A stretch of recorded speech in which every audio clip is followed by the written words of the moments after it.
মনে আছে জুনায়েদকে? কোন জুনায়েদ? ধানমন্ডি লেকে বন্ধুকে মারধর করা সেই ভিডিও ভাইরাল হওয়ার নেপথ্য খলনায়ক জুনায়েদ। কিন্তু সেই জুনায়েদ আর আগের মতো নেই, একেবারে বদলে গেছেন। শুরু করেছেন পড়াশোনা, নিজেকে নিয়োজিত করেছেন সমাজসেবামূলক কাজে। জুনায়েদ এখন অনেক অনুতপ্ত। তিনি বলেন, আসলে আমি ওই মারধরের জন্য যতটা না অনুতপ্ত, তার চেয়েও বেশি অনুতপ্ত আমি মাদকাসক্ত ছিলাম। মাদক আমাকে বিপথে নিয়ে গেছে। যদি মাদক না নিতাম তাহলে এসব কিছুই হতো না। জুনায়েদ জানান, তারা বস্তিবাসীর কিছু বাচ্চার পড়াশোনার দায়িত্ব নিয়েছেন। যাত্রাবাড়ি এলাকায় একটি অস্থায়ী স্কুল খোলা হয়েছে। সেই স্কুল জুনায়েদ সহ 4 জন ক্লাস নেন।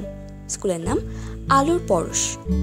শুধু বাচ্চাদের পড়াশোনাই নয়, আরও অন্যান্য সমাজসেবামূলক কাজ করেন জুনায়েদরা। তিনি আরও বলেন, আসলে ভুল তো হয়েই গেছে। সঙ্গদোষে আমি খারাপ পথে চলে গিয়েছি। মাঝখানে আমার লাইফের ওপর দিয়ে ঝড় গেছে। এখন আমি বুঝতে পারছি আসলে আমি পূর্বে কি করেছি।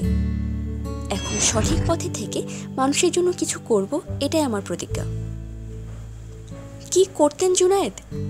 জুনায়েদ ছিলেন বকে যাওয়া মাদকাসক্ত কিশোর, যার কারণেই বান্ধবীকে নিয়ে বাজে মন্তব্য করার জেরে 2 বন্ধুর মধ্যে মারধরের ঘটনা ঘটে।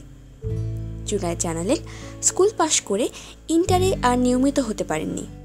তিনি বলেন, আসলে আমি কখনো পড়াশোনায় খারাপ ছিলাম না, কিন্তু কি থেকে যে কি হয়ে গেল, আমি কিভাবে অন্ধকারে চলে গেলাম বুঝতেই পারিনি। তবে এখন আমি পড়াশোনা শুরু করেছি, একটা ডিপ্লোমা কোর্স করছি, এরপরেই ভার্সিটিতে ভর্তি হব।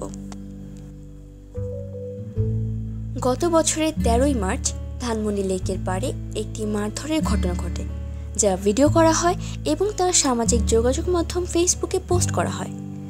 10 মিনিটের ভিডিও ফুটেজে দেখা যায় এক কিশোরীকে কেন্দ্র করে নুরুল্লাহ নামের এক যুবককে মারধর করছেন জুনায়েদ।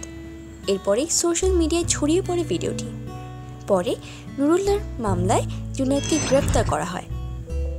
বর্তমানে তিনি জামিনে রয়েছেন।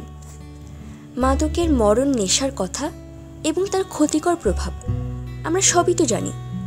কাজেই আমাদের তরুণ সমাজের প্রতিজ্ঞা হওয়া উচিত, কখনোই মাদক ছোঁব না।